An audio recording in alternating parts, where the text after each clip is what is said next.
tròn vừa bền, này vừa đẹp, này vừa rẻ. Rẻ ơi là rẻ, rẻ bèo rẻ bọt, rẻ hơn cả rẻ đâu nào. Theo như là mua đưa vào chọn áo không nam, áo không nữ, quần đùi nam, quần đùi nữ, một trăm vừa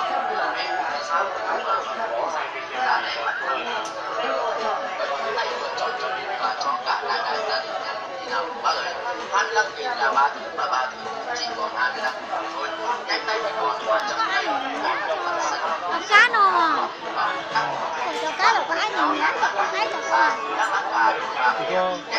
chân tiến sát này giá cả 25.000 3 thứ chúng em mà mua cho mình và cho cả đại đại gia đình nhà mình những món đồ ý nhất thế nào 5 năm thì Kiều vẫn là Kiều, không mua không có là tất nhiên đó mà sao tiền tiền mất tiền nó chỉ còn 25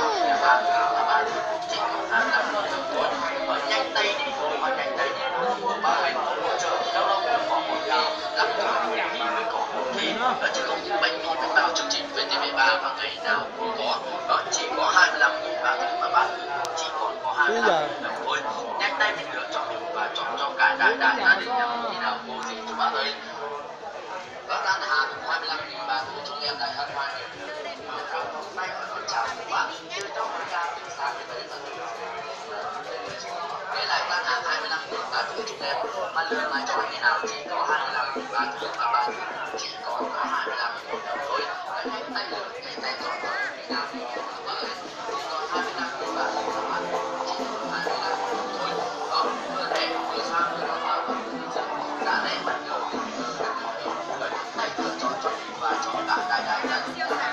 và ơi 25.000 là 3 thứ mà 3 thứ chỉ còn 25.000 đồng thôi nhanh tay thì còn mà chậm tay cũng còn những bạn xe lục về Sài Gòn mà mua đó các cụ gì chú bác đó đang lắc ở xa đang lắc cả đôi ba phía nhanh chân tiến sát này ra cả 25 cố gắng cho mình và cho cả đại đại gia đình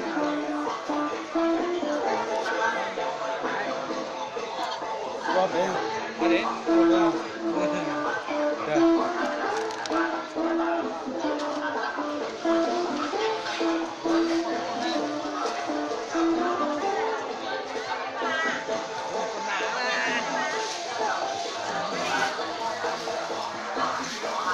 cái nhiều